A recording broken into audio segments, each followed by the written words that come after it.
Hi friends, welcome back to my channel. In today's video, I'm going to share a recap of the 15-day market prep challenge that I set for myself for a show that has already passed. So today I'm just going to share the good, the bad, the ugly, and everything that I made. My name is Lindsay and I run a crochet small business called Made by Auntie Linz. Here on YouTube, I share vlogs, tips, and crochet everything so that my fellow crafters can stay inspired on their journey. I started this challenge basically to stay motivated for my market after the last one that I had that did not go that well. I was feeling really discouraged and I just wanted to remind myself, like, it's not the end of the world. You can keep going. So Cameron's Cute Creations, if you don't follow her already, please go check her out. She did her own 7-day market prep challenge that I've followed before in the past. And so I was kind of doing that, but then I said, well, what happens if I do more than 7 days? Like, how long can I actually keep this going?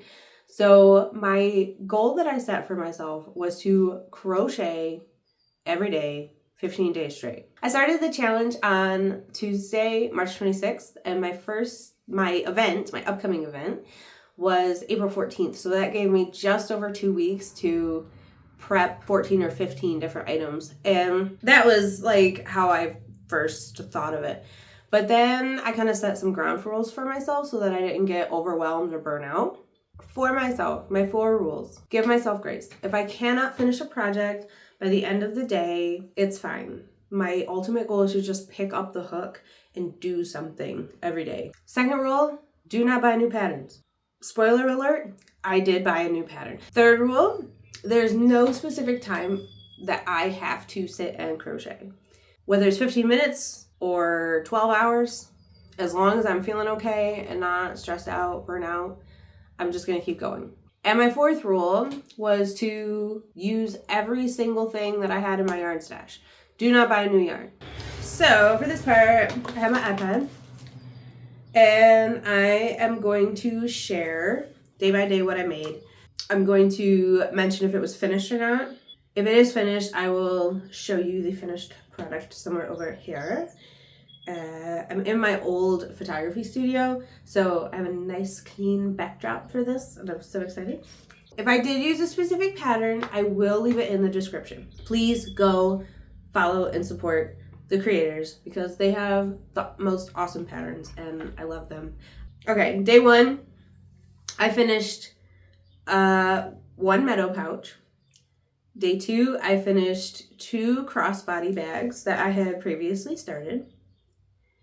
Day 3, I finished another meadow pouch as well as a giant strawberry in the color pink. Day 4, I was getting kind of sick of bags and pouches and purses, and it was just a little too repetitive for me. I went through Pinterest and I found this basic grid.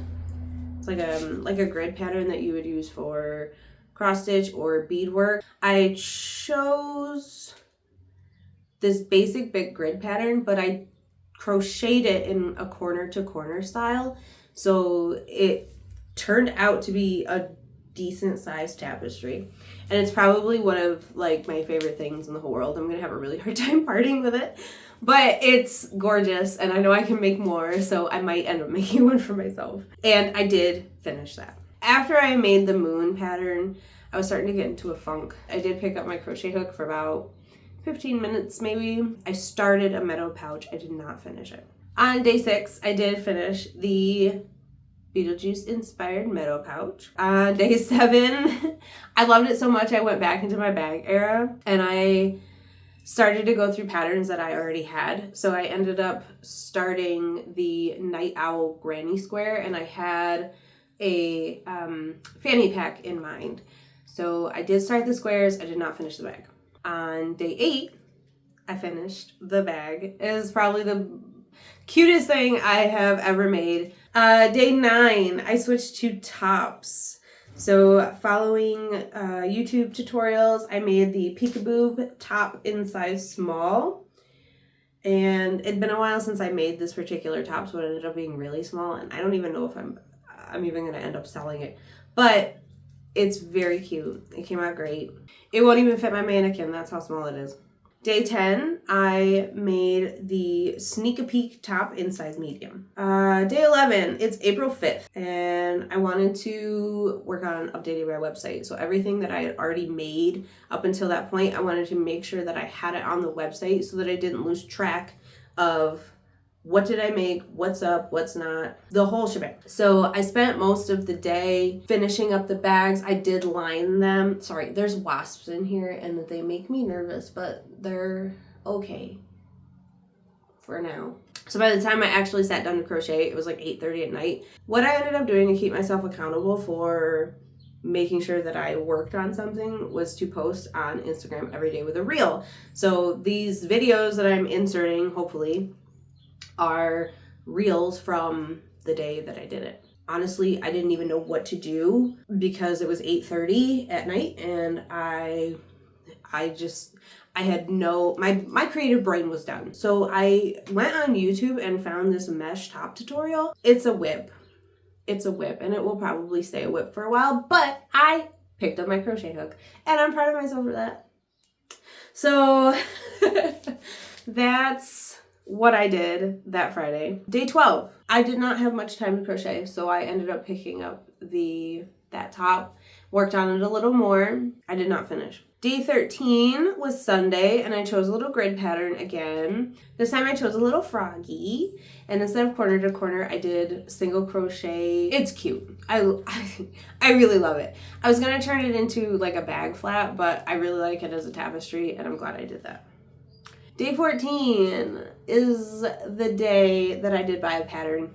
I wasn't going to, but on Instagram there's this creator called Squish & Co.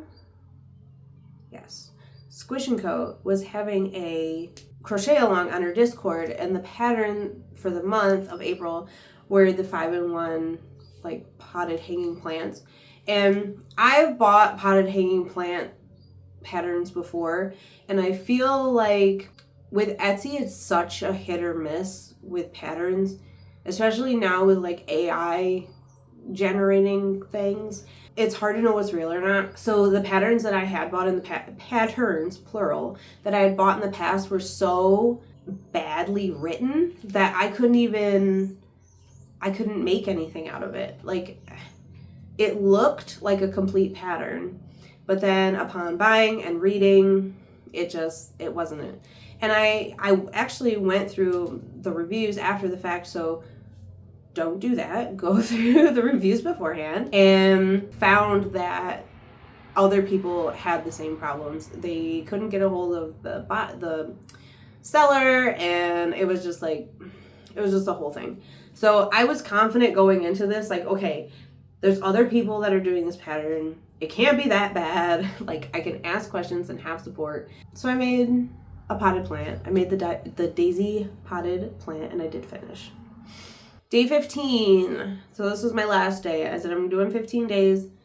I did 15 days. April 9th was my last day. It was a Tuesday. I wanted to spend some time wrapping up what I had made previously, make sure that's on my website. My market was Sunday. I had to go through the motions. So I just ended up making a cat beanie, and it turned out really cute. My niece modeled it for me. Shout out Malia. You're so awesome. So yeah, that was 15 days. Here are my thoughts, pros and cons. I would say overall the pros versus the cons, it was definitely worth it. I was more productive. I was more creative and more motivated to keep going during those 2 weeks that I did that. I think because I pushed myself enough to be like, all right, let's try something different. Like, I didn't get sick of just making plushies all one day or just scrunchies all one day. And that's fine, because that's what market prepping is about, right? You want to get those little items that sell at a good price. And a lot of the things that I did make are higher priced. I think the lowest that I put something out there was for like $30. But it's different. And I noticed that at the last market that I did in March was that there were a lot of people doing the same thing over and over. And so I guess I took the opportunity to just try something new and creative and bring things that people don't see a lot of to draw them in, have a conversation. It was a good experience all around. I really liked it. The only con that I have is that I went into this alone. It was really hard for me to stay motivated when I got in that funk, and I wish I just had somebody be like, yo, Lindsay, you got this. I'm like, yeah, I do, don't I? It's okay that I went into it alone because I was holding myself accountable enough to be like, post on reels every day. Make sure you're updating everyone. What are you doing? So it was like, even though I had that like general support, I wish I had some one-on-one support.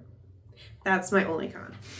I think because I set those 4 goals or those 4 rules for myself in the beginning, helped with the expectation of the overall experience, like how the 2 weeks was gonna go. I'm really glad that I set those rules, and next time I do them, I will set the same rules, but I will probably narrow it down to like smaller projects, so that way I can actually get stuff done. Like I spent 3 or 4 days working on 2-day projects, and one I didn't even finish. So it's like, how valuable is that to me going into a market? Thanks for hanging out. I hope you enjoyed this and enjoyed the recap and my thoughts and feelings on how it went.